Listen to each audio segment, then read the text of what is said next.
Okay. Hello everyone. Good evening. Introducing myself, you can call me Vira. So I'm HEDS 2016, if I'm not mistaken. HEDS 2016. Sekarang kayaknya sudah HEDS 2022 ya berarti. So tonight, as you already know, we'll talk about feminist and women. And I've already known that some of you have already collected some questions, and we'll talk about that later. First, we will talk about the material first. So if I can ask everyone to join me, Lisa, and Dafa here to turn the camera on. If you can do it, if you cannot do it, that would be okay. That's on your own consent, that's okay. But for my comfortability to explain stuffs here, I'll turn my camera on. Okay, I did ask the committee to share the material. Can you guys share it? Because I cannot share it myself.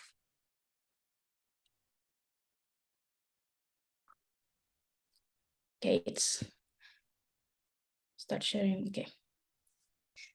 So as you know, the title for this HEDS called this workshop is Pitching the Feminist Voice. Why we talk a lot about women. So why this title first? Why this title? I think because if you talk about feminist movement and we talk social movement in general, you try to pitch to everybody, you try to pitch to anyone your ideas and what you want to change in status quo. That's why the title of this workshop is Pitching the Feminist Voice. You want your voice as feminist, you want your ideas as women to be heard, or you want your ideas to be realized into some policies, for example. So that's why we call it Pitching the Feminist Voice. Can go to the next slide. Okay, so there are generally two agenda for tonight. First is feminism groundwork. Second is incorporation of feminist ideas in debate. So what I want to do as disclaimer before we go to the agenda is that I want you guys to know that this is solely my personal perspective of how I see feminist movement. And I think everyone, each woman or man out there or any gender out there would have diverse and different perspective of how they internalize feminist ideas to themselves.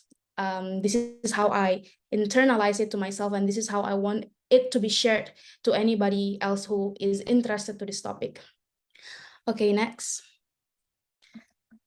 Okay, so first, maybe we can talk about what do you guys understand about feminist movement to begin with. So I actually want to hear from anyone here who wants to tell me, what do you think feminism is? So anybody who volunteer?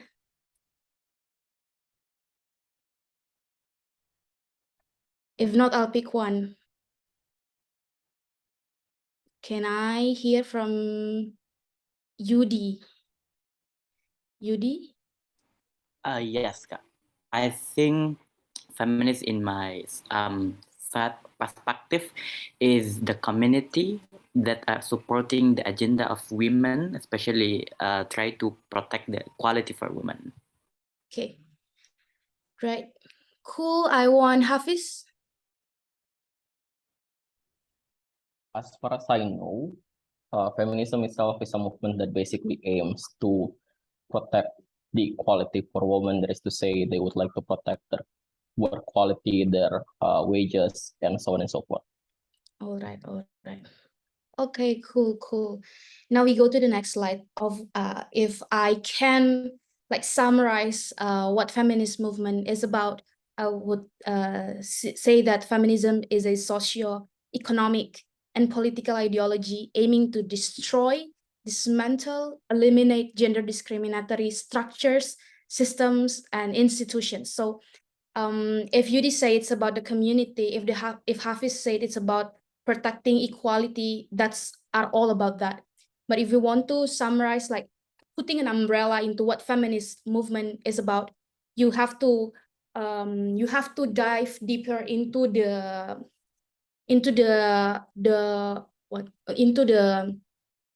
into the thing that touch also the social, the economics, and also political ideology. So every stages or every level of life that anyone has in their life, like social, economics, politics, anything that you involve yourself into in your everyday life, that's where feminism wants to penetrate into. So if you talk about community, you talk about community in their stages or in their status of socio-economic and political status, let's say. And the socio-economic and political ideology, this aims to destroy, dismantle, eliminate, abolish, delete gender discriminatory structures in every systems and institution.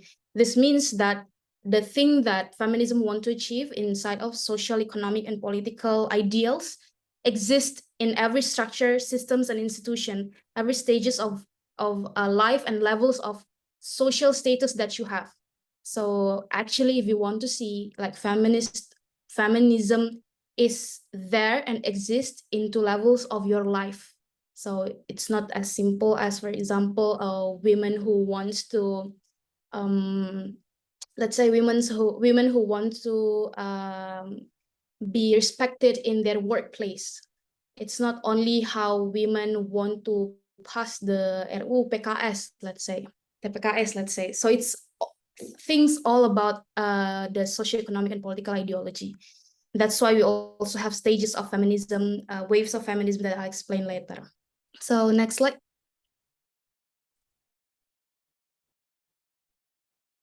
Okay, so if we already understand what feminism is about, then what's the manifestation of that equality, that social, economic, political ideologies that we want to impose in every structures, system, and institution? I think there are two things. First is that equal opportunities to all in a systematically unequal world. So this is to say that we need to acknowledge that our current world is not equal. There's no such equality in this current world because we already started it unequally, let's say. So feminism aims to penetrate into every levels of life to find equal opportunities to everyone in this systematic unequal world. And second is to have diverse representation, meaning in a world with unique identities, experiences, knowledges, strengths, ever need to be addressed and have access to all stages of level of developments. This is to say that feminism acknowledge that everyone are diverse and different in terms of their ideology on what they believe and what they want to achieve in their own life. That's why feminism acknowledges that because everyone has different level of, let's say, different level of importance, different level of interest. That's why we want to make them have the opportunities. We acknowledge the uniqueness and we give them access to opportunities that is according to what they want to achieve. So that's basically the basic manifestation of feminism movement, if you want to like sum it up. Next.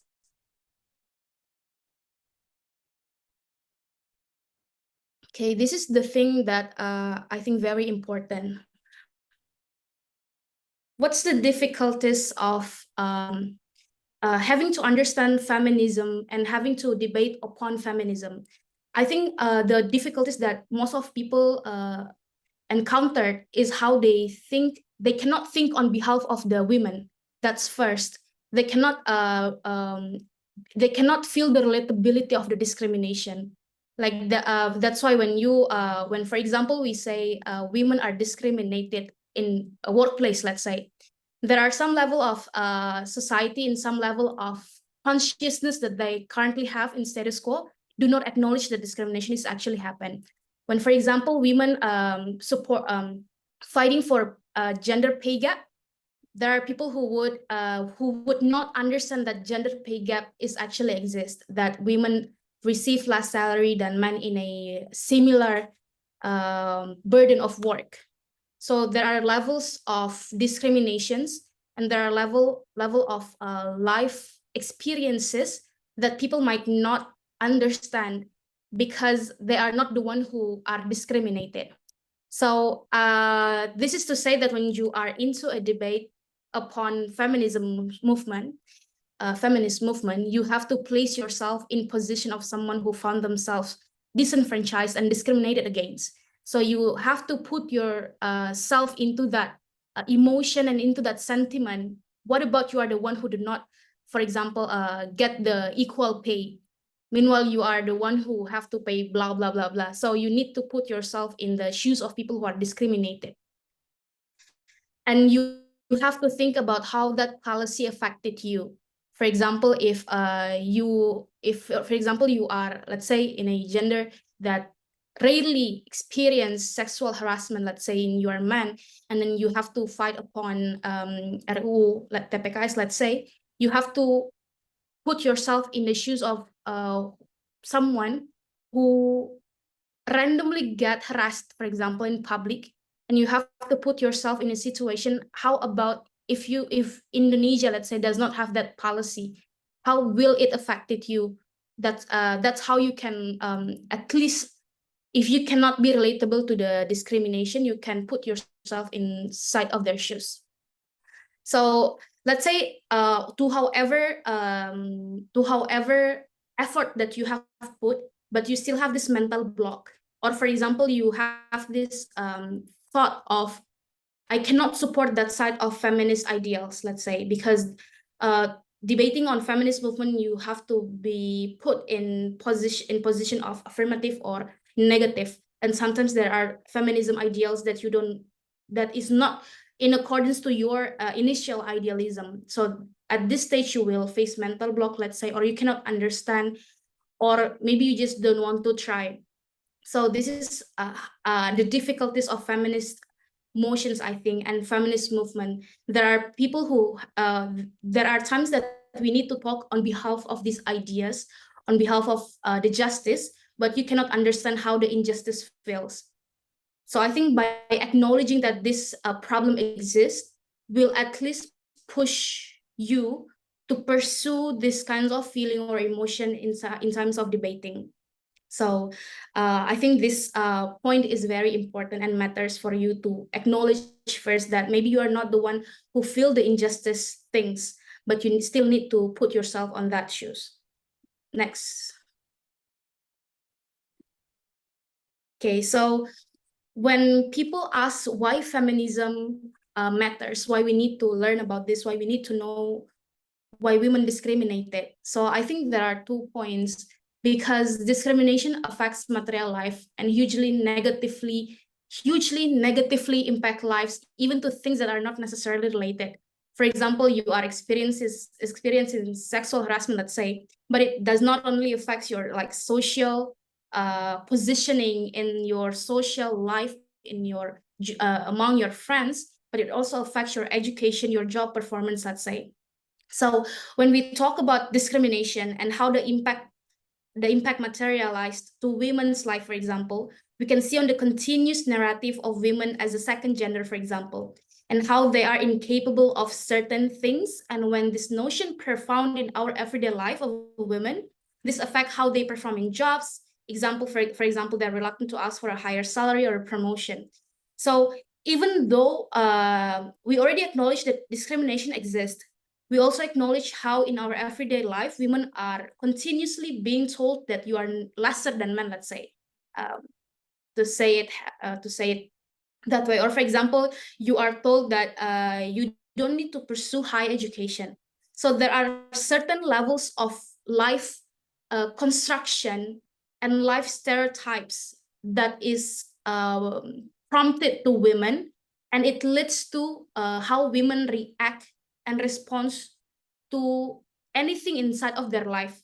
Example this, for example, women never, there is a different expectation put to women and men. For example, if you are married already and you have kids already and you are working, so men will always be seen as someone that is family provider, someone who will be appreciated if you work very hard, someone who will be very appreciated if you come back home at late night, because we understand that you are the family provider. But different with women. when we come home late, for example, when we work hard, for example, we are questioned who you are doing it for example, why you come home late meanwhile your children are waiting, for example. So because there is different expectation or stereotypes put to this different gender, this also affects how women respond to anything. Like, for example, statistically, women paid lesser than men in the same burden of job, the same burden of work. But women are being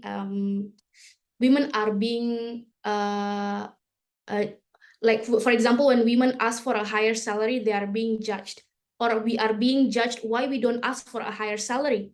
That's initially because women does not think that promotion, having a high salary is what they need to pursue for. Because, for example, they go to work so at least they can get money and help providing for the family, for let's say.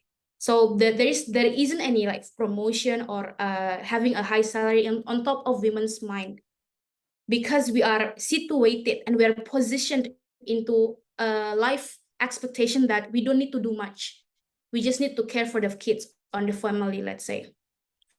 So this is what's very important when you analyze debate. Discrimination does not just happen that easy, let's say, or you explain, oh, discrimination happened, women have a lesser pay, lesser salary in status quo. But then your opponent asks you, there are a lot of companies who are progressive already, and they provide a fair salary already for the laborers, for example, but why women cannot get it. So this is where you can chime in and analyze why women does not ask for a higher salary, why they don't ask for a promotion. So this due to how women are situated in status quo, and what a narrative that is continuously prompted to women of how they need to respond and act in status quo. Go to next slide. This one, internalization of certain belief because you are situated to do so. So this is how you can also analyze on debate motion what kind of internalization that has been put that make a certain gender cannot be able to pursue what's available in status quo, let's say. But this is also to say a kind of internalization of a certain belief that's already familiar with the status quo can bring positive narrative to the movement. Let's say I put here the example in Iran. LGBT campaign success because they put the narrative of how these LGBT couples, or let's say family, have a very lovely family. They promote the good nurture of kids inside of the family. So the narrative of a harmonized family is a narrative that's already familiar to the people there. So when they incorporate these kinds of narrative, they incorporate kinds of belief that's already internalized to that context of citizens of society. That way it can succeed also the movement campaign. Yeah. So I put here at the very left corner, its origin or story. So I think what's also important when you want to analyze feminist motion is to analyze what's the origin of the movement and what's the story behind the movement. So in debate, I think in my experience in debating feminist movement motion, I learned this also from senior. So this senior really like to looking back at the past, what happened with this movement. So at the past, what's the situation of feminist movement, let's say. That's why you need to understand the waves of feminist movement that we will talk later. So they always talk about what's the history of this, why this movement exists, why this campaign exists. That's because blah, blah, blah, blah. So why do we want to change that right now? You can argue either it's no longer situational, or you want to argue that that's still can be comprehended by the current status quo. So I just want to remind you here that arguing feminist motion does not always necessarily you need to directly go to the impact, the strategy, how it changed the status quo, but you also can talk about its origin and its story, because deriving from origin and the story can strengthen your principal point at the end of the day. But we'll talk about this later if you have any questions. So next slide. Okay, so this is what I want to talk about before we go to feminist movement deeper in motion and the strategy inside of the debate. There are 4 points: capitalism, social phenomenon, individual life. Oh, I think there are 3. So first we will talk first about capitalism, because this is something that I think very relatable right now. Next slide. Okay, so capitalists have been delighted to explore feminism or women as a means to increase their benefit, but is it true, and how to debate on this matter? So what I wonder with this session is that when you hear feminism and capitalism, what do you think, what appears on your mind? So anyone want to say anything about capitalism and feminism? Can I share? Sure.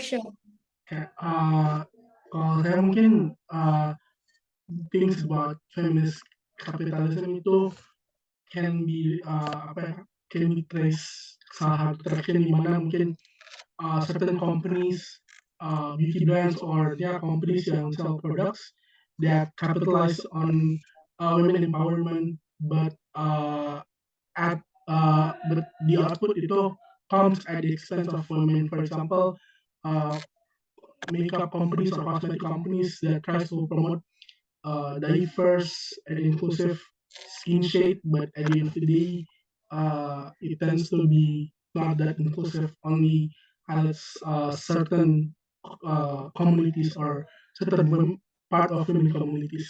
Yeah. Cool. Correct me if I'm wrong. Yep. Anyone else wants to chime in? No? If not, we go to the next slide.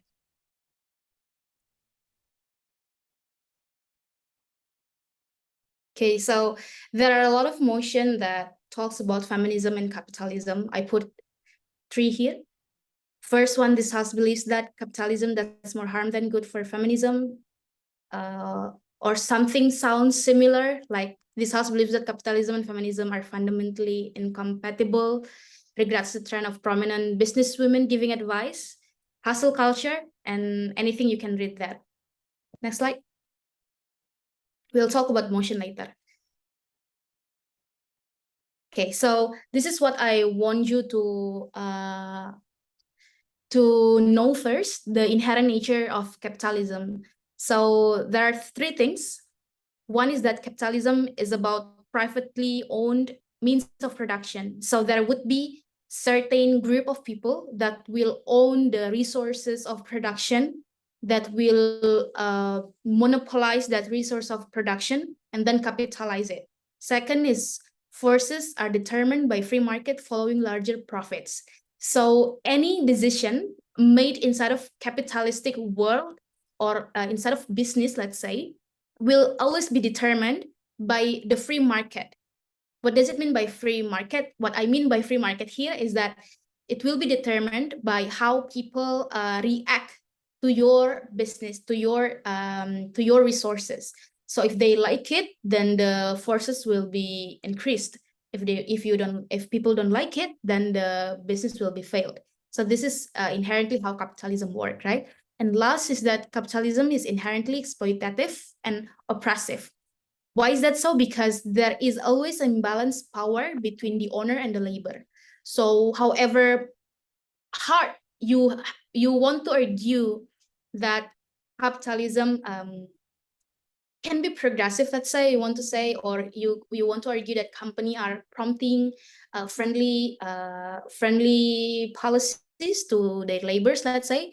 But inherently, if you want to really go back to its nature, capitalism is inherently exploitative and oppressive, because you have this relationship there, the power relationship, where it's imbalance between the power of people who own the means of production and the people who becomes the labor, becomes the one who work upon that means of production.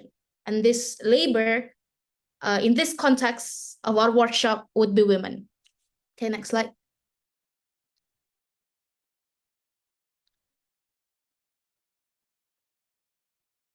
Okay, so why does it matter to talk about feminism and capitalism? First is that because women more often than not are employed in the lowest level of the supply chains. So being in the lowest position, stripping them off of their negotiating power. And this is very important in the power relationship that I've talked earlier. It is true that economic empowerment opens the road to individual liberation, but before that, it is crucial to understand that capitalism promotes individualism over collective action. So at this point, you have to understand that in order for you to have the leverage inside of the capitalistic world, you need to understand your position and you need to understand your power. If you do not have negotiating power in the status quo, then you would be most likely be the one who is not benefited by the situation. Let's say you are women and you are labor of inside of that company. So however much you try to pursue your idealism, let's say, or to pursue like a friendly company regulations, as long as you do not have the negotiating power. For example, you do not have, let's say, the union that you will be the umbrella of your members, or you are women who are less paid, let's say. So there's you will always be at the lowest level position in the supply chain. So you don't have the negotiating power. So later on in debate, if your opponents say that we can do this, then you have to analyze. If you say that we can do this, then you have to explain why the negotiating power exists. Okay, but the second point is that the economic empowerment opens the road to individual liberation. That's very true. But before that, individual liberation, as it is said, only promotes individualism over collective action. In feminism and feminist movement, we are striving for collective action.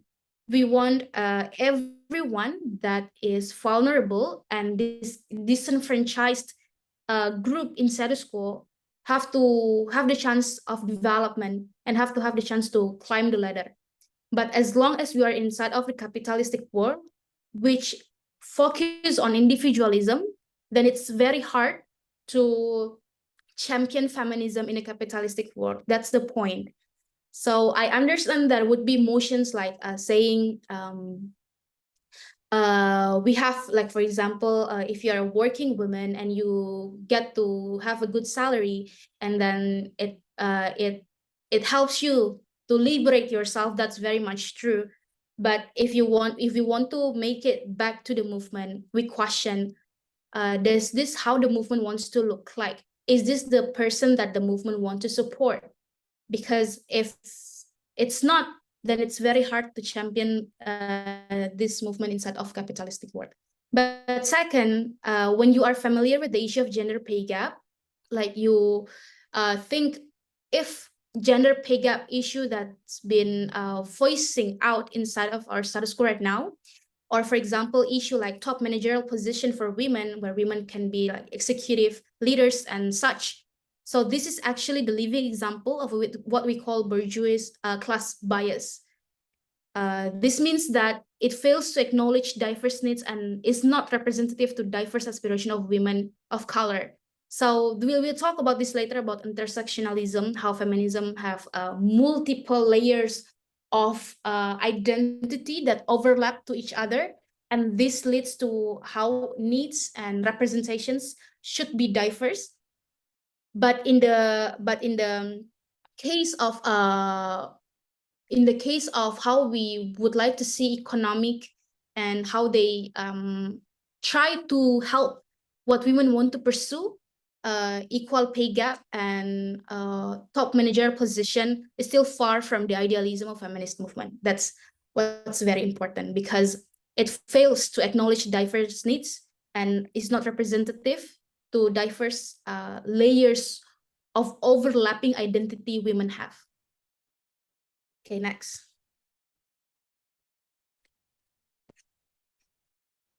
Okay, so if you found this issue and you have to get the middle ground, what should you argue? So we have this term gender mainstreaming. So gender mainstreaming is a transformative approach that challenges the status quo and opaque resource allocation. It will actively identify diverse needs and contribute to gender dividend. So this is actually the approach of the government right now, to have gender mainstreaming in each company. So they will have this body or authority inside of their company who will be responsible to always assessing and monitoring whether the gender mainstreaming exists or not. This is to say that, for example, in certain policy implemented, does the policy already pass the assessment of gender mainstreaming? So whether the policy is friendly to women or friendly to any gender that matters. So you can research about this more later. I just want to mention it here. Okay, next, so, feminism and social phenomenon. Okay, next. Yeah, so this is what is very important, I think. The more I see people debate on feminist motion right now, the more I see that they do not follow what happened in social context, or the more they do not follow exactly what's the conversation or what's the discourse that already happening right now. That's why I put here understanding social phenomenon and its relation to feminism could help debater provides better and more contextual analysis on their speeches. This is to say that you can be more nuanced and you can have a more down-to-earth analysis of what's actually happening inside of status quo.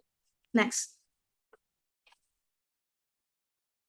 Okay, so here we'll talk about waves of feminism. This is for you to understand how far the movement has been. Anyone knows how many waves we have?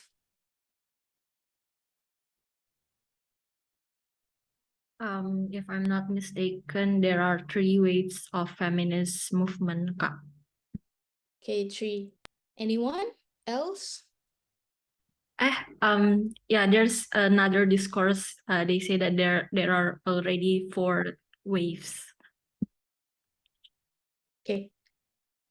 So basically we have 4 waves of feminism.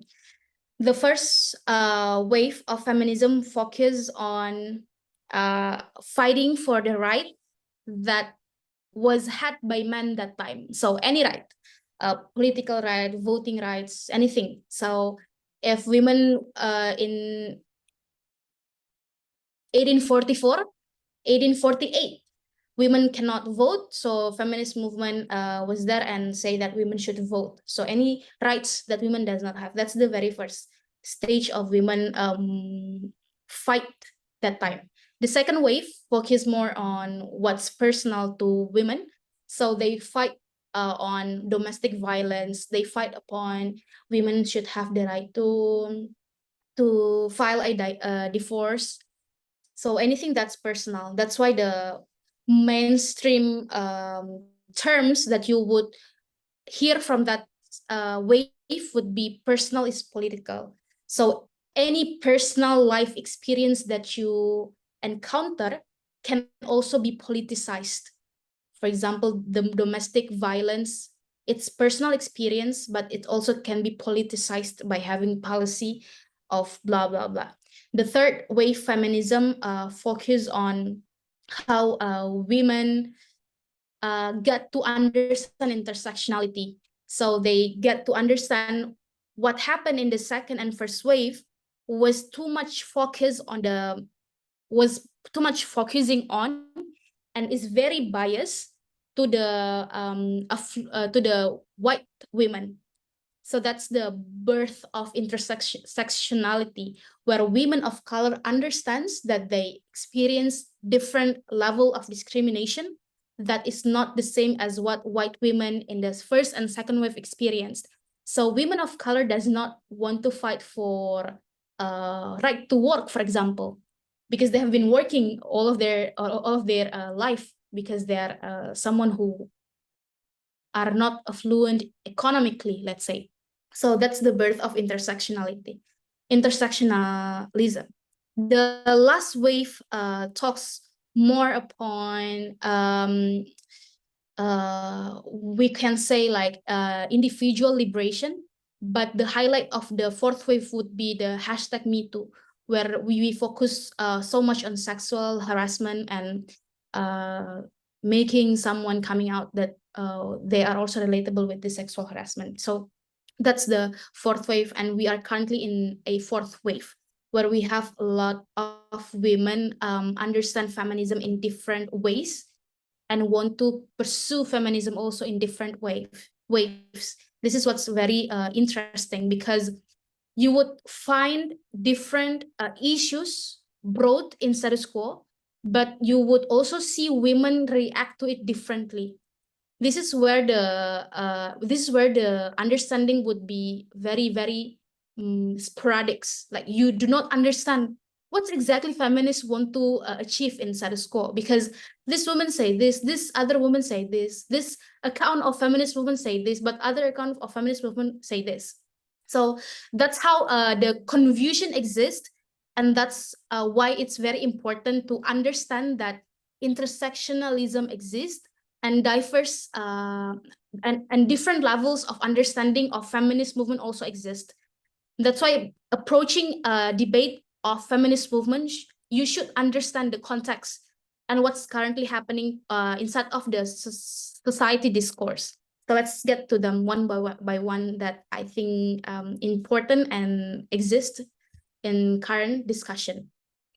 So on encountering sexual harassment, so there are many people with let's say women, there are many women with diverse stances on encountering sexual harassment. So some would say that it's hard to standardize what we call as sexual harassment. Someone would also say that it's too sensitive to women issue, and they don't feel that they're relatable with. And there are also women who kind of do not understand what sexual harassment is, because they already encountered to multiple layers of sexual activity till they do not understand what sexual harassment is. And to any encounter of sexual harassment, they would understand it a normal way. So because there are layers of understanding of what sexual harassment is, having a common thread of understanding on what feminist movement have to achieve inside of this issue is very important. So I understand there are many motions that when talking about sexual harassment, they talk about policies, they talk about how we confront the perpetrator directly in public. And I think that also need a different layer of approach, and that we will talk more in the session of debate incorporation. Second is gender role inside relationship. So I think this also is very important. You know, in every motion that talks about relationship, if you motion about relationship saying that, for example, this is if I'm not mistaken, this is KDM motion yesterday, as Wulan, this house would not lower the standard. So such relationship motion, I think in every relationship motion, we always talk about gender role and women involvement and women perspective to that motion. So if I encounter any relationship motion, I would always get it back to feminist movement and how feminist movement want the women to situate themselves in that situation. And this has been very helpful, because when we talk about certain actor, in this case women, we always get it back to feminist movement and how they want this certain actor to react or respond to certain situation inside of the relationship.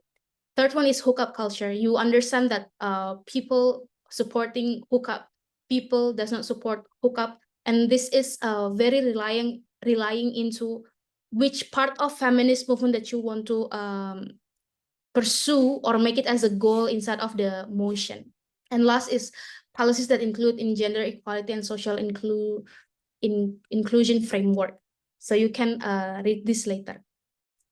Like UU TPKS, RUU Perlindungan Pekerja Rumah Tangga, decision to create infrastructure that not women friendly, such as pedestrian without lights. So there are many social phenomena and efforts done to respond the current feminist issue that relates to women too. Okay, next slide. Yeah, next. Okay. So this is what's also, I think, very crucial when you want to talk about feminist movement in these topics, because feminist movement in this topic, I think, is really personal and boils down into individual choices of what these women want to do inside of their life. Because when we talk about, let's say, the use of hijab, marriage, and religion, this boils down into how feminist movement wants their members to just decide by themselves and just take what you believe upon yourself. But there are a lot of discussion and conversations also done to prove why religion can coexist with feminist movement. And this also has been a debate why feminism is not the part of religion and why religion actually the part of feminist movement. I would suggest you to let's say monitor the social media of people who try to explain this. I would suggest you to go to Chairborne Feminist, let's say. They talk a lot about religion and feminism. But if we want to boil down what feminism actually standpoint at this matter, I would suggest you to talk about how religion firstly come to the world to actually liberate women from what they have been discriminated upon. So if you okay, so if you talk about this, you can understand why religion firstly come to the world to liberate women, and you can elaborate from that. Okay, next. Okay, we go to the types of debate. Okay, there are 3 types of debate that mostly we encounter in feminist debate, feminist motion. First is strategy. So inside of strategy, you can ask 2 questions. What technique do you want to use, or what kind of value or messaging do you want to bring? So the first motion example, this house regrets the rise of militant feminist movement and organizations in developing countries, example Gulabi Gang in India. This one talks about technique. What technique do you want feminist movement to do inside of status quo? So you have to question, is the technique is productive or counterproductive? For example, protection of women. Will this protect women or not? Depending on what you want to achieve in the debate too. So if you encounter motion that talks about strategy, you have to question yourself upon the technique. Does it productive or counterproductive to what goals that you want to achieve? Protection of women, protection of women, how you want the society to look at you, and such questions. And question yourself which one will be more probable. Probable means which one that is more possible to be implemented, and which one that will increase more engagement and more likely to be more successful to get change or backlash. So yeah, which one that will get more change or backlash. And the second one, what kind of values or messaging do you want to bring? So in motion, this house regrets shaming of men for their actions by the feminist movement. So first question, whether or not this will gather the goals, principally correct and important, argue that certain narratives are more persuasive and engaging than others. So there are 3 options that you can do. First is that you want to whether or not this will gather the goals. So whether you will achieve your goals by shaming men for actions for their actions to feminist movement? Or second, does this principally correct and important? So is it true that feminist movement want to shame anyone, or is this action important to be done right now comparatively to other concerns of feminist movement? Next slide.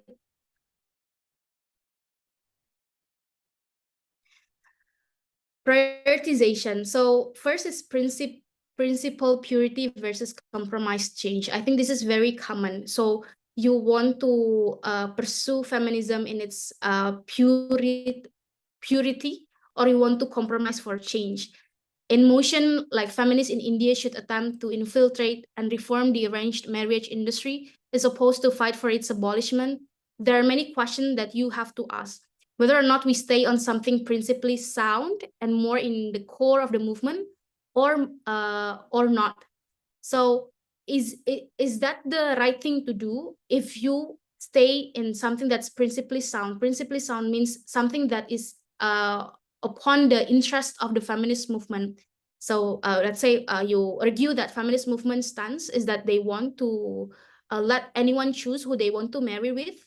So that's when you pursue on the principle purity, and whether you want to argue that's the core of the movement. Arguing whether or not that's the principle purity or the core of the movement, you need to understand the stages of movement of the feminist movement. That's why knowing its origin and its history and how far it has changed is very important. I suggest you to follow the changes always. And second, about comparison. Third, whether or not you can reform the industry and how the reform can be useful as opposed to the feminists condoning a really evil industry. So in this kinds of motion, there would also be questions about whether or not if you pursue to reform the system, can you do it or not? So can you reform? Can you reform? That's the first question. And second, is the reformation useful or not? See what's of is harder because it's grained in society already, a more plausible change. So it's always important to argue what's already ingrained in the society. So any stereotypes, any constructions that's already ingrained in society, you have to argue whether or not that can be infiltrated, that you can penetrate to that system and argue that that it can be changed. And lastly, basically a bargain and what's the outcome of the bargain. So if you want to compromise, you have to explain what kind of what kind of trade-off that you would like to compromise, and whether or not that's can be bargained. Okay, maybe we can directly go to the Q&A session, because you can read this this presentation later on.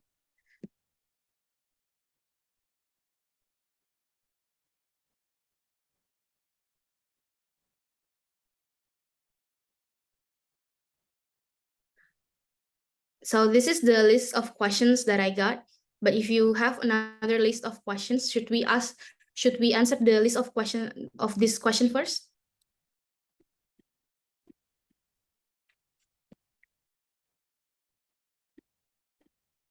Should we? I think it's better to listen from the participant question first, Kak. Okay. You mean we ask whether the participant have question right now that's different from the slide? If the participant wants to listen from the slide, it will be okay. And if they have another question that is out of the slide, we'll answer that. Okay. So anyone have different question with the list of question we have on your screen?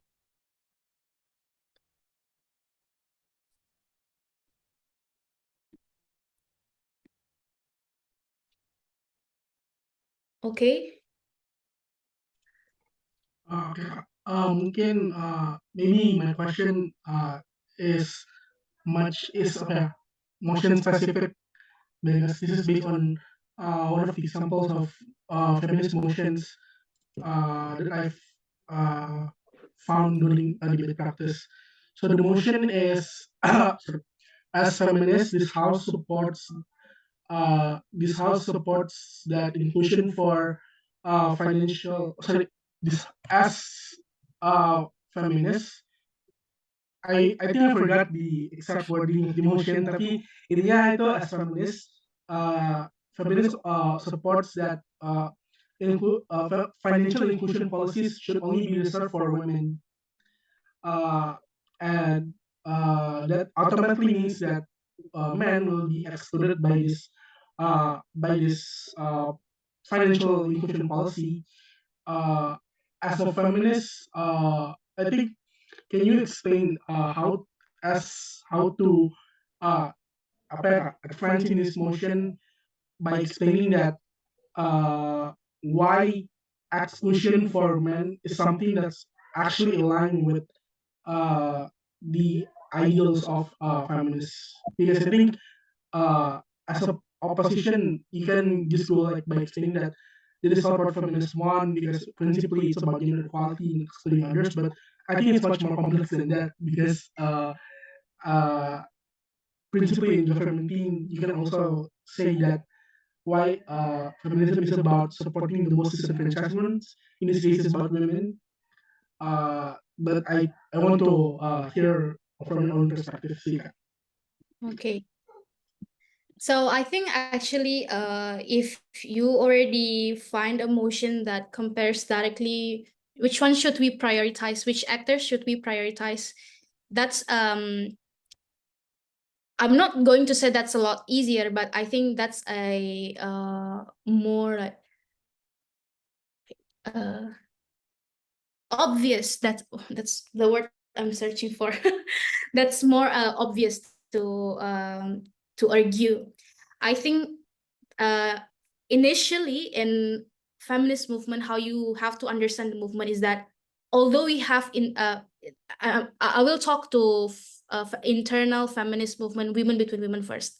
So internally in feminist movement, although we have intersectionality, it's not okay to compare women's suffering to another women's suffering. So try to avoid yourself arguing that women of color experience harder discrimination, let's say, in comparison to another women, let's say, women that's not according to beauty standard, let's say. So internally, inside of feminist movement, we don't like to say which one is more vulnerable, let's say. But in terms of comparing it to policies and how we have to compare between women affirmative actions to women compared to someone that will be disenfranchised by the policy, I think the first easiest way to involve with the issue is to say that why women would be the vulnerable actor in status quo. This is to say that you have to explain why financial inclusion is something that women for centuries never get, or how they are economically unbenefited for centuries too, and how the systems also has been institutionally disenfranchised women in that matter. So in that sense, you can argue that women is more vulnerable in comparison to gender man. But second of all, I think this is what very important also if you want to respond on actor analysis response. That's not enough to just say that we are the one who is vulnerable, but you have to extend your response saying that why the other actor that is concerned by the opposition is the actor that have their backup mechanism, let's say, or they have the another capital to respond to this financial inclusion issue, let's say. So you can argue that because the gender is man, you can argue how they are already situated as the family provider, let's say. So you can argue upon how much capital they have inside of their own self, because that way they can be, let's say, less disenfranchised by the situation, or maybe they will not be disenfranchised at all, they just will not get access to the benefit. So that way you can situate that the actor that is concerned by your opposition is actually someone that's less important, because by the motion they will actually get benefit, but not necessarily disenfranchised by the motion you want to argue. Okay. Okay. After that, you have to link it back to the feminist movement. You have to say how feminist movement actually what they want to prioritize. So first, vulnerability. Second is the capital. Third is you get it back to the movement, who the movement wants to prioritize and who the movement want to be seen angelic to. Like it's not palatable. Let's say palatable. It's not palatable to affirm to the community or the gender community that's not members that you want to champion. You want to champion women, so you have to be more palatable to women rather than men. And if you want to extend it again, you can say that if you want to care with this gender man, you have to argue upon why this is an average person that will side to your movement anyway. If your purpose is to make them like your movement or like your messaging as feminist movement. So if they cannot prove that, then that's definitely the community that you should not care, let's say. Okay. Okay. So maybe I would ask Lisa to pick 3 questions. Yep. Thank you to Dafa. Oh yeah, I forgot to ask. Maybe I ask Lisa to pick 3 questions on the screen. Okay, I will pick 3 questions for Kak Fira to answer. So first one is the first question, and then the fourth, what has to and concern, and the last one is feminism related to oral culture. The last one. Okay, let's talk about the last one. It's feminism related to our culture. Oh, that's okay. It's feminism related to our culture.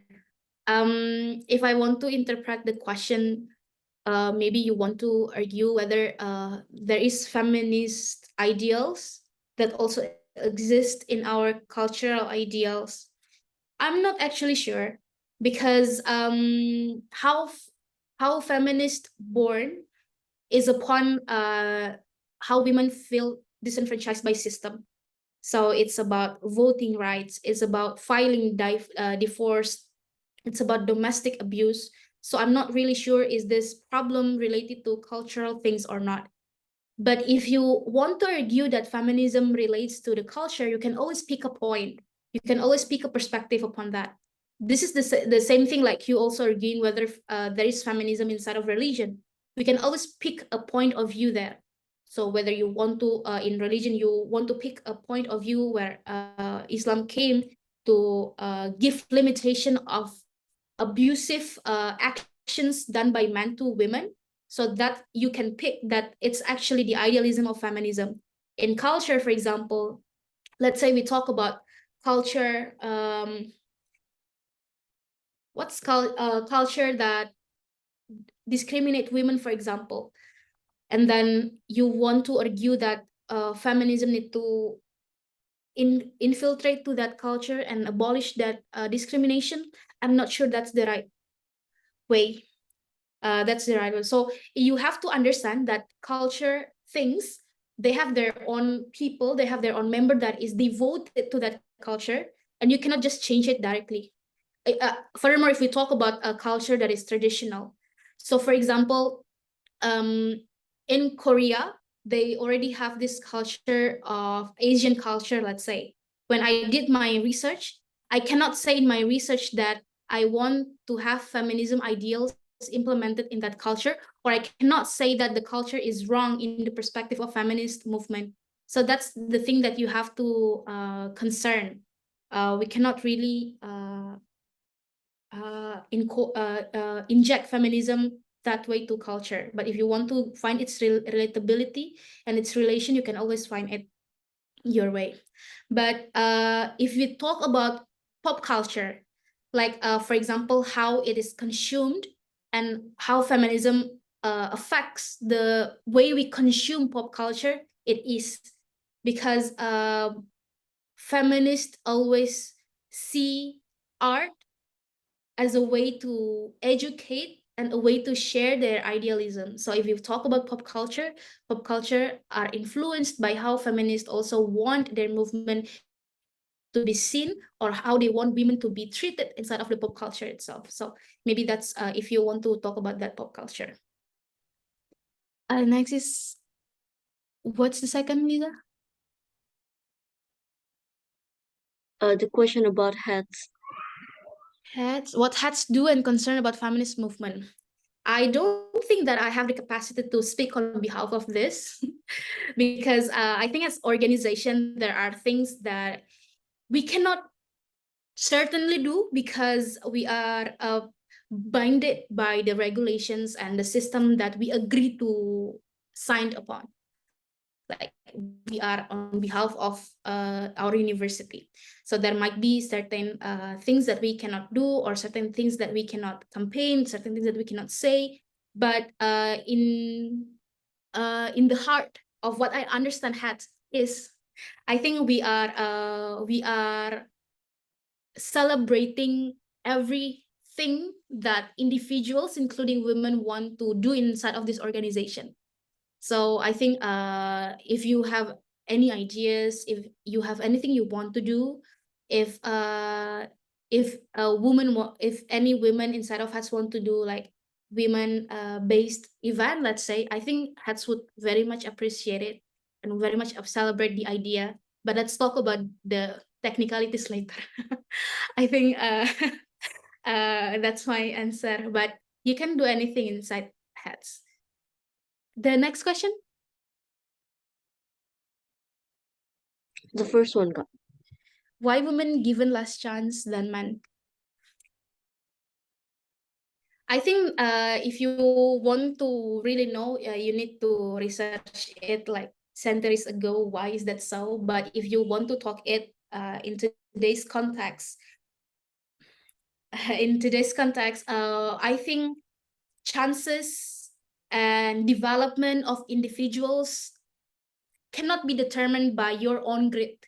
Like however effort you put, however greatness you put, however willing you want to sacrifice things for your own development, for example, or for your own improvement, for example, there's always constraints. What do I mean by constraint?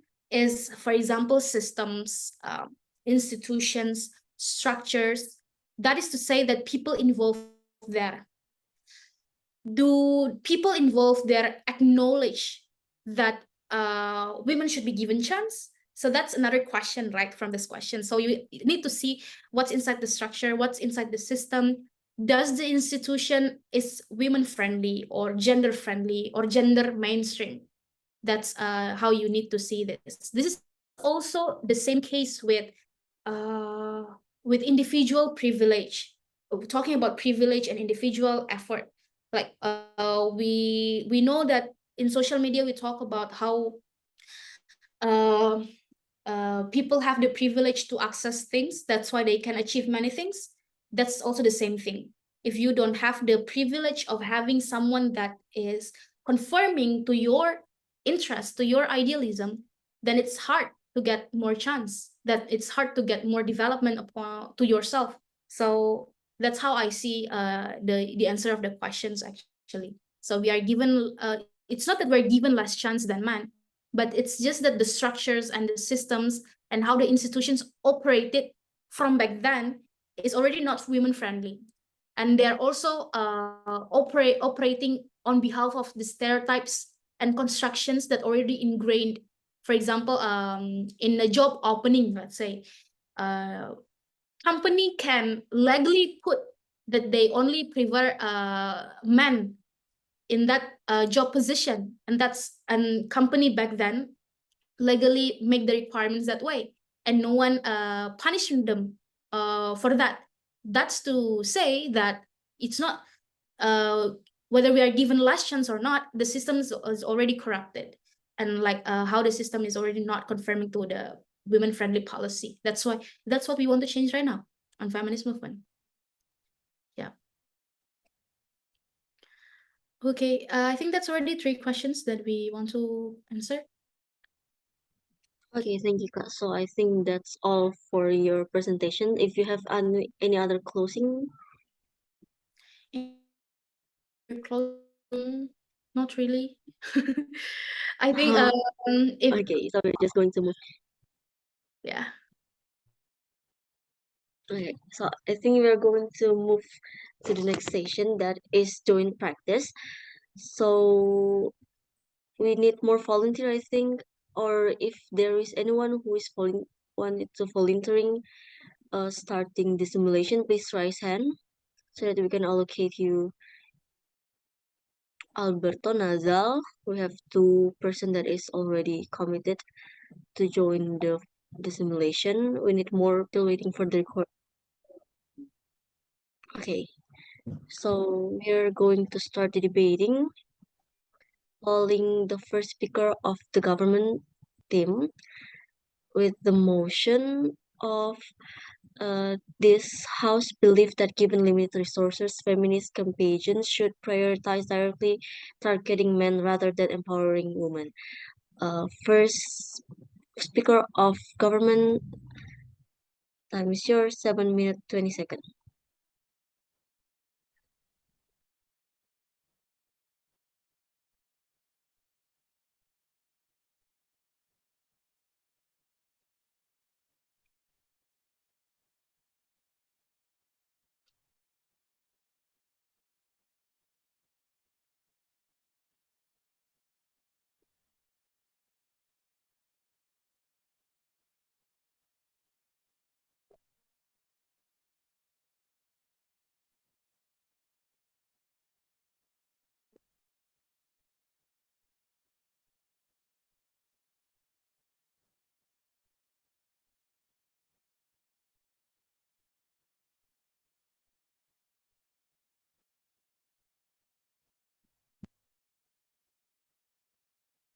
Government team, Nazar and Albert, you can start your speech whenever you're ready. Okay, am I audible? Yep, you are. Preference method of EOI, please through the chat box. Okay, I'm going to start my speech in 3, 2, 1, go. Judge, we think in opening government, what makes these feminist movement can clearly go and run their objective and also their purposes is to, at very first place, developing the awareness from the society in order to make sure that the systematical of patriarchal values is not that worse, in order to make sure that our society aware that the positions of women in principle are vulnerable. That's the reasons also why, even if the quality of works of women in Kristen is very, very good, they are seen as not better rather than men, because at very first place, those systematical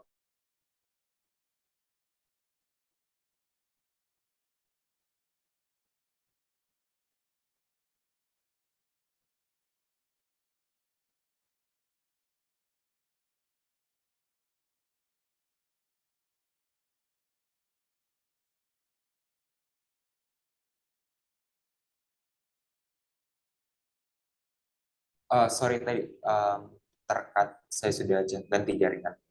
Can we start from my beginning speech?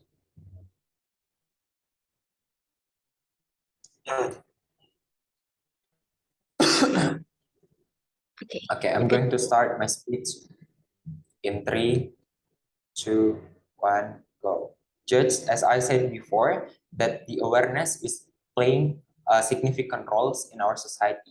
In order to make sure that feminist movement can go run well with their objective and also their purposes, it is important to make sure that very first place in society that they are aware that women in current status quo stand in a vulnerable place. Because at the end of the day, we are aware in current status quo, even if the women equality in terms of their heart and also soft skill that good, but in workplace they are for constantly put in a not as decent as men, because the existence of those patriarchal values still exist. So it is very hard in workplace and in social life. So it is important for us to exist at very first place. That is to say, in our side as opening government, to raising the awareness about the positions of women in current status quo better in our side, because we think in oppositions, if you are only making a program as feminist movement to empowering women, for example, in our side, we believe empowering women programs such as making a workshop in order to increase the capability and also the quality of women, for example, for the practical works and so on and so forth, will be useless anyway, because at the end of the day, even in process of recruiting, they will be seen as individuals or as people who cannot go work better compared to men, just because the constant of patriarchal thinking or mindset that they have, right? So it is problematic and so on and so forth. How in our side, how our mechanism in opening government to make awareness more visibly to be accessed by putting women and show the reality that women in current status quo are vulnerable, and also they are we as men, for example, and they as women have different starting point, because they at very first place didn't aware that kinds of the fact, right? It is also important in context of limited resources to directly targeting the men by measures and also constantly picturize to them that women in current status quo are suffering. Women also have visibility to having quality in work better compared than men. They can go the works that men also do in current status quo, and all the possibility that measures that these, for example, people in working environment in the futures, in this context is patriarchal men are aware that women also visible and can do anything that men also can do. We say in oppositions, it is very harder for you to always make your program as the context of capacity building programs and oppositions for women, because at the end of the day, it cannot be practically applied, because as I said before, that the roots of the problems cannot be fixed at very first place through opposition side. At the end of the day, you cannot achieve also your end goal as feminist movement in opposition side, because for example, your goals having a supportive working environment for women, because the patriarchal mindset of the leader, for example, or the college already that worse, or B, our effort as feminist movement or also progressive women to developing the quality of women capacity will useless anyway, because will be uncounted in for example recruiting process, so they cannot pass the process of selections and so on and so forth. So how can women can show their quality if at very first place these women harder to pass the recruiting process and so on and so forth. Let's moving to point of my main point, which is justifications. Two layer here. First, we believe that it is in line on feminist agenda to eliminate roots problems of their advocations. We say that feminist movement do such a great work, but at the very first place, there are so many obstacles that feminist movement have to pass, including these roots problems, which is the mindset of the society, how the society always ignore all the campaign, all the socializations, and so on and so forth, because they put in their mindset that this feminist movement only too demanding, or this feminist movement is asking too much, and so on and so forth, because they see women and men at very first place already in the same starting point. But the fact that women and men also not in the same starting point, that's the things that we want to advocate and directly targeting to the men, because at the end of the day, the premise of our advocations will putting the women in a very vulnerable, so the awareness of it can be can be as easily happen, right? Compared to opposition's advocations, because they say that, oh, women can do this, oh, women can do better, and so on and so forth. What is premise in oppositions? They putting women as the rivals of the men. They can see as if the premise in oppositions can replace the positions of the men, and so on and so forth. It is problematic because in a radical movement of feminists, it is very harder to be accepted in our society, especially for the very, very patriarchal men. So it is important for you to compromising your advocations by just compromising your positions in advocacy and let the advocations put women in vulnerable and show the vulnerability of the women in order to make sure that increasing the awareness of these women, for example, and can easily get the attentions and so on and so forth. In our side, the premise will put the concern women is a victim of the systematic problems, which is the patriarchal values. All effort of women will be uncounted, and all women got discriminations for constantly. So it is such a picturizing that we will use in order to make sure that people are aware that we have different starting points. So we have to respecting all effort of the women and let them as the women to go shine and take the stage. Thank you. Okay, thank you, the first speaker of the government. Next, calling upon the first speaker of the opposition side of the house. 7 minutes 20 seconds. Count it when you start the speech.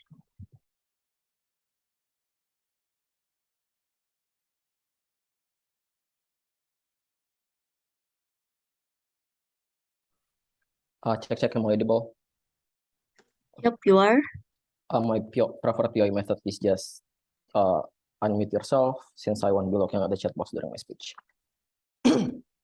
Starting my speech in 3, 2, 1. Chairs, I would like to begin this debate by engaging with the uncharitable framework coming from OG, right? OG basically only assumes that it is already happening in the best case. That is to say, in this debate, women already have a ledger towards themselves. That is to say, they already have a job, they already have agency for themselves to seek education. But notice then, panels, that because of the inherent nature of this feminist movement that is heavily reliant on social awareness, there is to say that it is not going to begin, or it is not going to be funded heavily if people are not aware of it already, right? Because the motion already fiats that at the end of the day, feminist movement has a limited budget. That basically means that in most cases in which this debate is going to be happening people are not going to be aware already towards the pain that those women are having, towards the suffering, and as such, we believe that under our side of the house, the systemic the systemic oppression towards women are still going to be happening, and as such, there are still going to be a lot of vulnerable women out there that doesn't necessarily have the agency to seek jobs for themselves or education, right? This is exactly the vulnerable actor that we are trying to protect under outside the house, instead of just OG claiming that at the end of the day it is going to be better for them towards the women who already have a job anyways, but then at the end of the day they have failed to basically account for the woman who does not necessarily have agency to change themselves. Second of all, we would like to dispel the myth that at the end of the day, men's awareness are going to be the main tipping point of this debate, right? Notice then that at the end of the day, under our side of the house, awareness will still happen anyways. There is to say if women are already capable enough to basically prove their worth in terms of competition, for example, in their jobs, then at the end of the day, people are going to be following them more, and as such, people will basically start paying them more. Second of all, is that at the end of the day, the case coming from OG basically only engages on what if the women are already capable of finding their own jobs, right? Notice then that at the end of the day, it is dangerous towards the women who are already vulnerable anyways, and as we will be engaging to that. But before that point from Albert. Yeah, basically your idea is also really dismissive towards what Nasal already explained, because Nasal already explained how women cannot access job and all of those things in Karasatu school, which means you have to prove why, because your idea of proving their worth is highly contingent of them accessing those things. Yeah, we would like to prove to you later on why it is going to be more accessible under our side anyway, so stay put. What are the portrayals that we want under our side of the house? First of all, what we would want is that allocation towards more woman-centered movements. Like there is to say, like women are going to be like paid for their education, for example, or we are going to be like creating a community center for women who are going to be willing to escape from their like households or patriarchal neighborhoods, for example. In which case, panels, we believe that at the end of the day, we're going to be catering towards these women who are going to be vulnerable anyways under our side of the house, who are basically not capable enough of finding their own jobs, right? First of all, is that second of all, is that we would like to create a world where the feminist movement is not going to be heavily dependent on men to basically take the first initiative. That is to say, that is going to be heavily dependent on men to realize the fault of their systems, for example. In which case, this is going to be dangerous, right? Because at the end of the day, feminist movement has basically a limited budget under both sides of the house, right? In most cases in which this debate is going to be happening, it is going to be taking place where most people are not going to be aware towards the movement in which it is going to be happening in, and as such, the budget that are going to be affordable towards this feminist movement are going to be dangerous. In which panels, we believe it is going to be limited. In which panels, we believe it is going to be dangerous if, for example, this budget runs out, and then the incentive of the men, for example, who has been getting like the narratives that women are going to be equal towards them basically runs out, right? We believe that it is not going to be what we want. What we want then are the system in which we are going to be able to basically support women to basically have a better head start, for example, like them getting education or basically escaping their mundane lives, basically serving their men away. Second of all, is that what we want is a more sustainable movement, right? That basically won't stop once the men have stopped being exposed towards like the narratives that equal life is going to be better. Because at the end of the day, panels notice then that the outcome of this motion is going to be basically the fundings that are going to be coming from the feminist movement, for example, to start getting reallocated towards a more men-centered movement. There is to say, like narratives are going to be made, like seminars are going to be made on why women are equal, but then notice then that it is still going to be heavily contingent on these men to basically take on the first initiative, right? Comparatively, then what we want under our side of the house is basically the capabilities of this woman to basically afford education, for example, for women who are unable to do so, or basically start getting like a more competitive job, for example, by basically giving them the media that they are going to be needed, for example, like training or evaluation courses that's going to be heavily reliant on this woman to begin with. In which case, panels like this, at the end of the day, what we are going to be heavily allocating these fundings towards are the woman itself, instead of like basically having this men come and basically try to put the narrative that women are going to be equal towards them. Several contextualization on why this is going to be making sense under outside the house, right? First of all, is that notice that in most cases in which this debate is going to be happening, then the oppression towards these women are going to be happening systematically. That is to say that at the end of the day, it is going to be ingrained in social cultural belief. That is to say that parents are going to be forbidding their children who are females to basically pursue a higher education in trade-off with basically an easier time having spouses, right? Second of all is that basically the second manifestation on how this contextualization is going to be happening is basically female children basically constantly getting forced to serve the guest teas or biscuit or whatever, without having necessarily involved themselves or whether or not they're going to be willing to do so. Notice that panels that is going to be heavily stealing away the agency of this woman to basically realize what they want and what they need as a person, right? In which case we believe it is going to be harder for them to basically pursue this education, and these are the kind of factors that we would like to protect under our civil house. Second of all is that inherently men will have less incentive to basically will basically have more incentive to keep the power in their hands, right? Why is this the case then? Because at the end of the day, notice then how patriarchal these societies are going to be, right? How men-centered they're going to be. Basically, panels, what we're talking about is basically forcing this feminist movement to basically take away the power that they have towards the women that they think are going to be subservient towards them, and we believe it's not within their incentive to do so, because at the end of the day, they're going to be losing all the powers that they're going to be having, and they're going to be seen this woman as some sort of a competition that they cannot be handling. Anyways, what is this going to be helpful then? First of all, is that we believe that is going to be taking away the agency that this woman have towards taking what is rightfully theirs. That is to say that we are going to be taking this feminist movement away, and instead of like allocating them towards the movement of this to basically support this woman, we are going to be taking them away towards this man who doesn't necessarily have any incentive but to support their own selfish interest.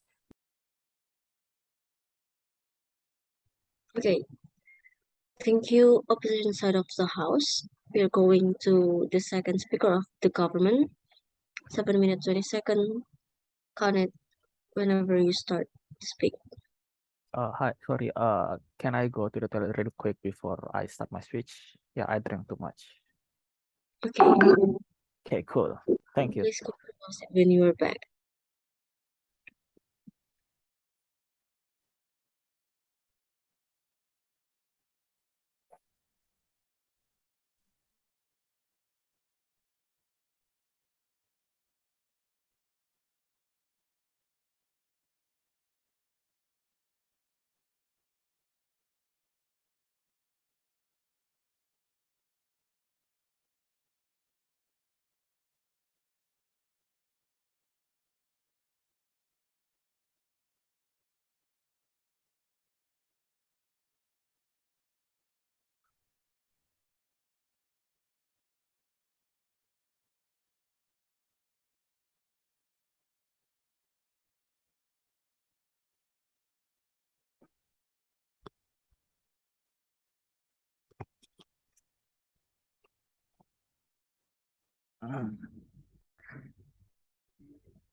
Yeah, okay. Can I be heard and visible now? Yep, you are. Okay, cool. Yeah, for starting my speech, I have no preferred gender pronouns. POI verbally. I'll try to take one or two in the middle of my speeches, and yeah. And also, this does not represent my value or anything. Yeah. So basically, yeah, I just try to be. Yeah, it is only for education purposes, or yeah, basically anything like that. Also, pardon my bad quality camera, but anyway, starting my speech in 3, 2, 1. My speech, I'm going to prove two things. One, we're going to show to you why, for example, why our case is going to be principally more justified as a social movement to be able to, for example, represent more women, and why, for example, and secondly, why our case is going to create better solution for women, for example. But before that, several engagement towards OO. Number one, they basically they dismiss towards Nasal case, and they also strawman Nasal's case, because Nasal never assumes that women already have jobs. Nasal clearly explains to you about how, for example, women in the Khairulbariyah school cannot access all of these jobs, for example, because of things like discrimination, statistical discrimination, and all of those things. And in my say, I'm going to prove to you why we achieve better education, for example, for women, why we achieve better access to things and privilege to women under the house. Secondly, they explain that they are going to also to have awareness, for example, because women can still prove their worth. This is again real dismissive towards Nasal case, because they never engage to the idea of Nasal about why, for example, women cannot access jobs. All of under current status quo. Therefore, the idea of women proving their worth, for example, to gain awareness under the subhouse cannot manifest at all. They have no benefit. But number three, they POI? explain. Yeah, sure. Before that, Are not you the one who is being dismissive towards our case, that at the end of the day, these people under our side of the house are highly systematically oppressed by the system, that they don't necessarily have the chance to begin with to pursue education and what? sure. If the problem is within the system, then what you have to do is to criticize the system and try to change the system structurally, not trying to do things with what you try to propose, like more education to women or more webinar, because the system, if the system is really rigged and that fuck up under the house, I'm not sure why then you are able to get more women to education. For example, if men, for example, are that patriarchal to see women as not important to have education, for example, not wanting to send their children to education, we don't see how all of your attempt as feminist women under the house to want to get women to education is going to manifest under the house. They need to prove that. But number three, they are going, basically they try to explain that they're going to allocate things to be more centered to women, more capable to afford education, more competitive, and things like that.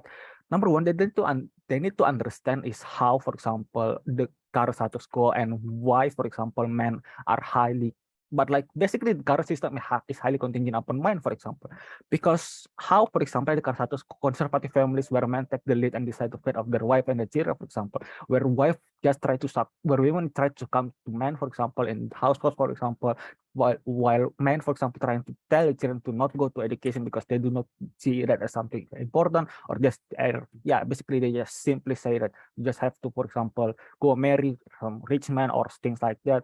All of those things exist in the current status quo, which I think that LO never addresses, and we're going to prove you why we are going to why we're going to prioritize directly targeting men, and why we're going to basically try to solve all of those issues.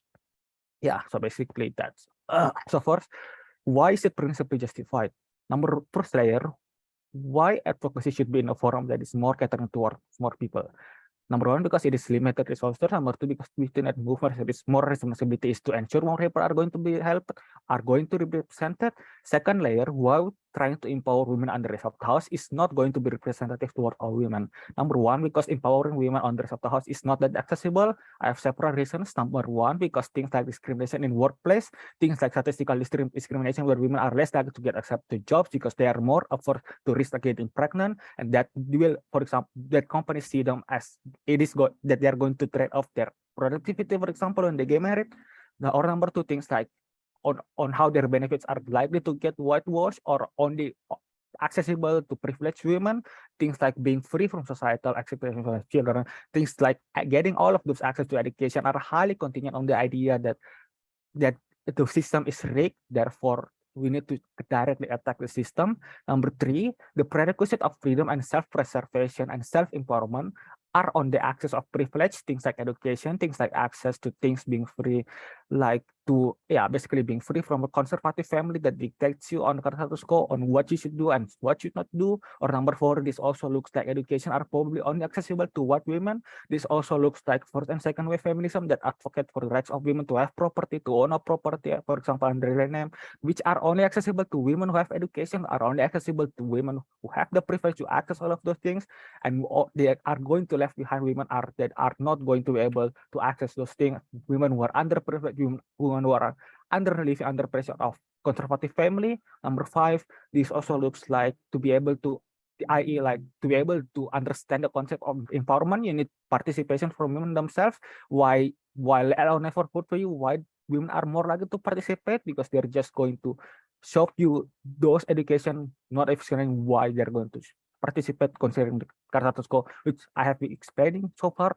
Number six, they also need to be able to understand the idea of consent to empower them, need to be able to understand the idea of self-freedom and self-preservation, when you can be intervened and when you cannot be intervened, when you can dictate your own self and your own life. Or number seven, which not all women can access all of those things because of things like hard discrimination, or simply because they are getting brainwashed by society, by that like they have their own societal role and societal expectation. They need to be as to be a stay-at-home parents, for example, or they need to succumb to society that dictates their life, then they are dictated by expectation to have children and all of those things, which all of those things are accessible to vast majority of women. All needs to prove that. So secondly, why don't we cater more women? Number one, because we tackle the root of problems, which is men, for example, things like statistical discrimination done by men, for example, or things like sexual harassment, things like catcalling, etc., that we've been uncomfortable, or things like no quota for women on parliament, or less likely for women to get affirmative action. How are we going to then spread the awareness? Number one, we're going to, basically what I already explained to you, how we create sympathy. Why are people are likely to be sympathetic? Number one, because we explain to them the root of problem. Number two, we explain how they have been making a lot of life, for example, bad for women because of discrimination and patriarchal system. Number three, why they are still likely to be sympathetic because they do not like, for example, to get attacked, constantly getting attacked, for example. This creates a deterrence because they are likely to want to create a betterment and changes for women because they just simply do not want to get attacked all over and over again.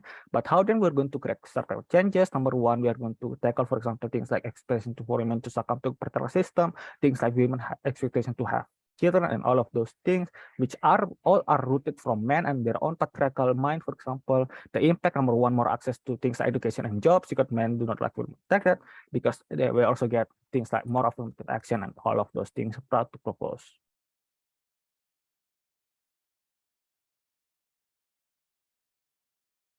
Okay, thank you. Okay. To closing the debate, we're calling upon the second speaker of the opposition. The time is yours.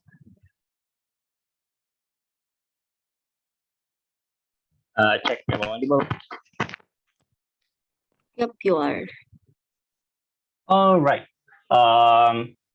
So if the rest of the speakers say that their speech are not represented their vision or their stances, my speech is all representing my visions. So simply put, I believe all the things I've said.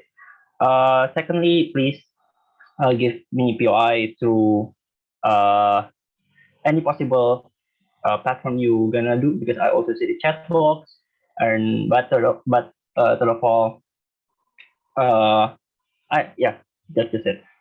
Okay, simply put, I'm gonna start my speech in 3, 2, 1.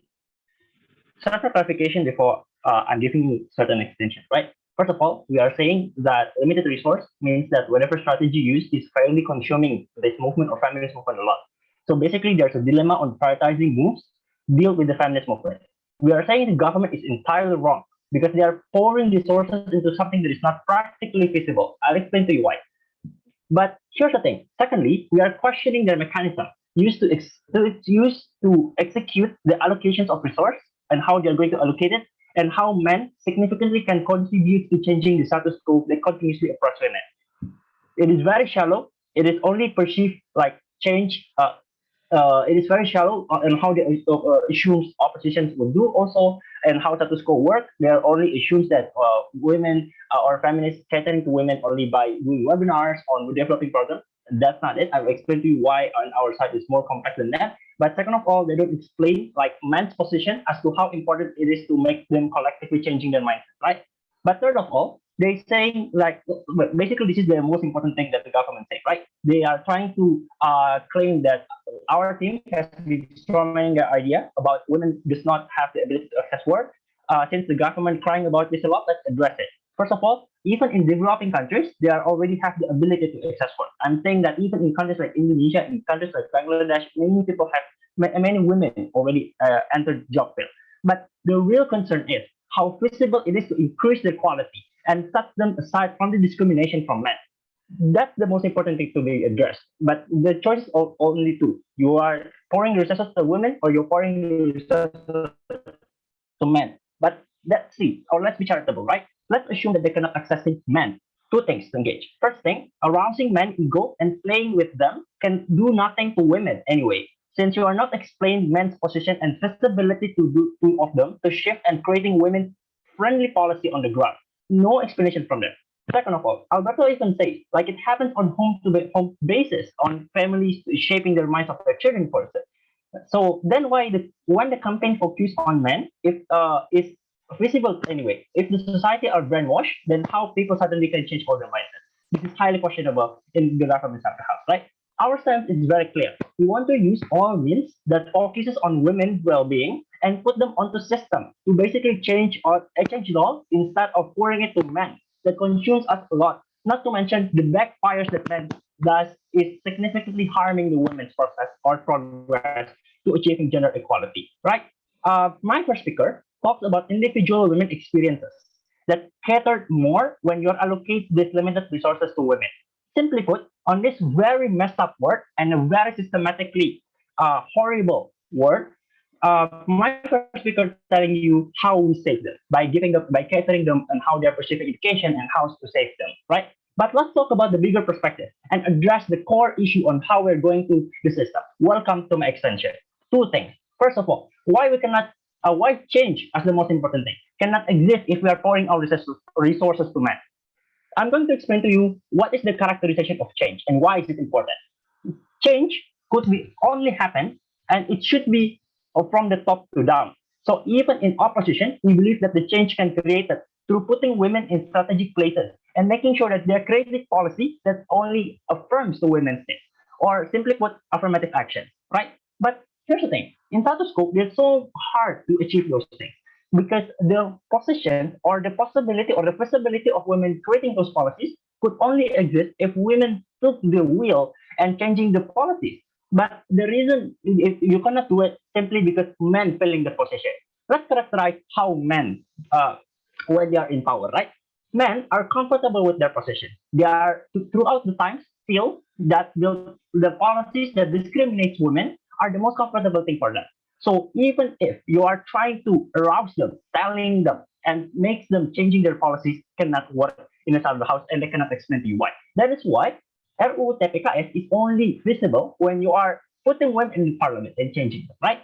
But why women could change within this limited resources, since they are saying women basically doesn't have any chance to do it, because they can focus their resources to endorsing person to fill this strategic position. The question would be, how is it possible? Several things. First, they can projecting their money used in political campaign or money used to lobby and even as capital to gain sponsors. This particular method already done by so many feminist movement. In Indonesia, Jakarta Feminist approach body shop to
Am I audible? Yes, Kak. Oke, sampai mana tadi speech-nya, by the way? Kalau nggak salah di How Jakarta Feminist Approach sudah unstable. Oh, oke. Menit berapa itu? Kalau nggak salah menit 5 ya? Sepertinya sudah masuk 6 lewat deh kalau nggak salah, Kak. Oke. I'm gonna start my speech in 3, 2, 1. Simply put, our visibility on how we are going to change the system is visible because we have tons of talents there. We have DSA in US, we have people like AOC, Ilhan Omar, and Rashida Tlaib exist, or simply Rahai Saraswati in Indonesia, makes them very visible to like picking the talents who wants to changing the system, and the reputations of the existence of talents is that. That's why Alberto's concern in changing the system in the side is cannot happen because even in parliament, it's men who control it. It happens when you put women in there, right? But second point is why empowering women sounds more compelling to people in gray area. What government done is they are targeting men specifically and making sure that men being very uncomfortable. The problem with this is the masses are very big. They are tend to do retaliation, like what happened in Korea when they are collectively engaging to women's discourse and actively discriminating them because they are being harassed. That's what happened because you're letting men know and men spreading the bad voices on women on the grassroots, right? You make men feeling offended and not catering to their needs. That is why you cannot work on to that. The most intuitive method to do it is focuses on how you're going to alleviate women condition and focus on the narrative that you are catering women on their condition that they are in and changing the system without necessarily having face-to-face with men that is very, very destructive towards women, right? So what is the narrative perceived by the society? If you're continuously doing that, feminists will be labeled as a bunch of angry liberals. And this is very counterproductive because in order for you to be accepted, basically people should notice you as someone who is also become the part of the society, right? And fighting men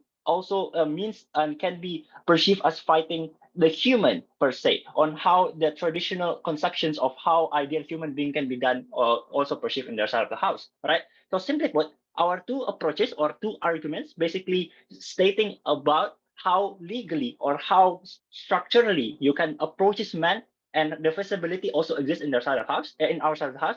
Second of all, if you are trying to engage it in social spectrum, society also perceives you as someone who wants to alleviate your conditions within this messed up world without compromising the positions of like men and directly fighting and engage with them.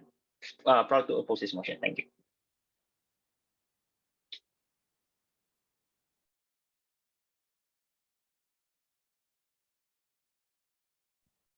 Oke, thank you. Tadi si Liza bilang dia lagi ambil sesuatu jadi langsung di take over aja. Mungkin kayak this is not a specific constructive juga debate-nya, tapi lebih ke general what was lacking dalam debate-nya. Motion, oke. Jadi di government side of the house yang menurutku lacking tadi di perdebatannya itu kebagian I cannot picturize campaign yang targeting men itu bentuknya seperti apa. Although you mentioned some, tapi menurutku itu masih playing safe ke how this actor will react. Dan menurutku disadari juga sama tim opposition yang kayak mereka bilang kalau misalnya retaliation can happen. Jadi kayak if you really can position men sebagai gender yang ditarget, how would you talk to them? How would you persuade them to like your ideas? Sangat contingent ke bagaimana caranya kalian shape the narrative yang kalian bakalan send. I listen, there are narasi yang kalian mention tentang kayak how women have been victimized and blah blah blah blah. Be careful with how you shape also how women positioned di status quo in your work. Karena if you say women are victimized, berarti kayak kalian juga open the room untuk assumption bahwa if there's a victim, then there's a perpetrator. And if you really want to target men, does it mean that you want to make the man as a perpetrator?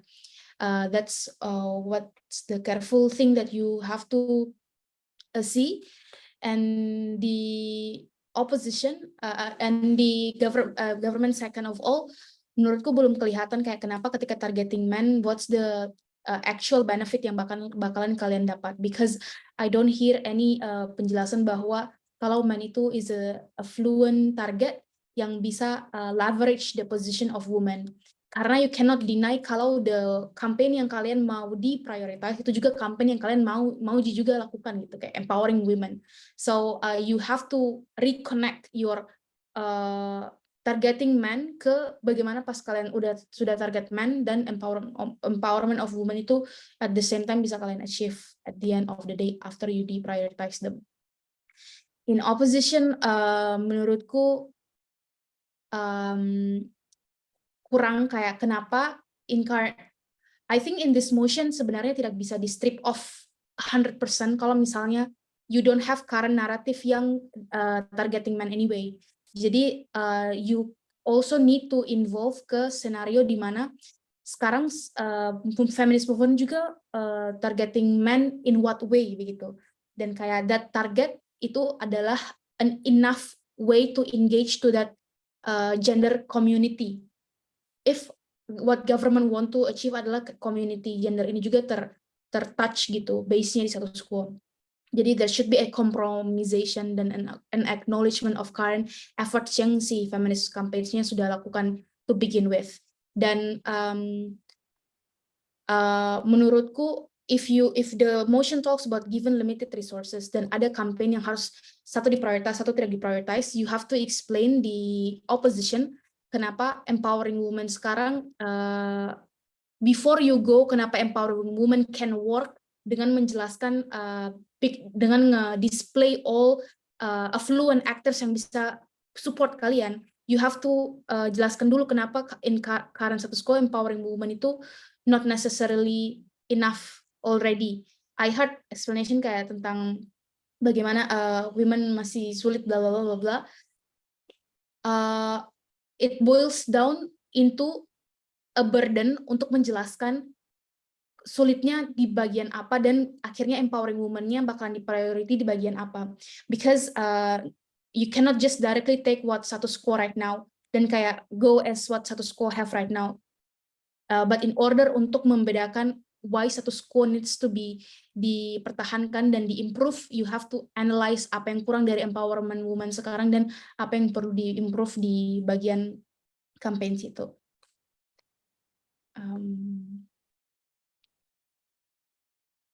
Ya, sama tadi tidak di-engage sama sekali bagian members, kayak how women bakalan react kalau they are not being prioritized. Dengar sedikit tadi, cuman di akhir-akhir debate. Padahal that's also an important extension to talk about, kayak bagaimana women sebagai member yang setelah, karena kan ini debate motionnya tidak work di situasi yang baru, dunia yang baru, tapi di situasi yang sekarang. So you have to engage juga ke efforts yang udah dilakukan sama feminist movement sebelumnya, dan you want to have this kind of campaign right now. Kayak what will the member of feminist movement itu feel ketika misalnya kalian akhirnya targeting men dan nge-less prioritaskan empowering women di sektor-sektor yang sebenarnya penting. Itu sih kayaknya, guys. I think that's enough. Okay, thank you. Thank you so much, Kak. So we are coming to the last agenda, that is taking pictures. So teman-teman yang bisa on cam silakan nyalakan kameranya karena kita mau screenshot.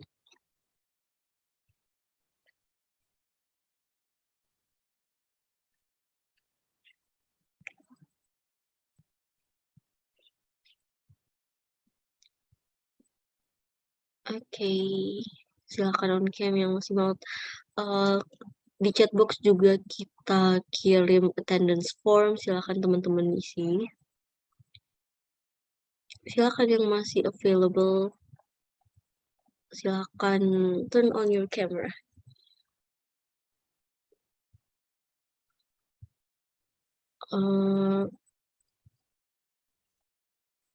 Oke, masih ada?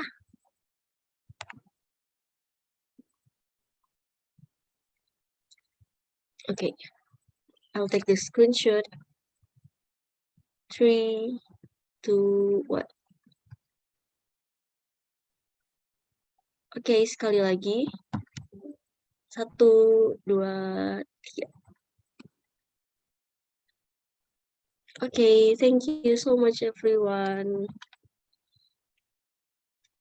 We remind again, kita ada attendance link di chat box, silakan teman-teman isi. And thank you so much, Kak Fira. Thank you so much, participant. See you on the next mentorship. Thank you. Good luck. See ya. Kak.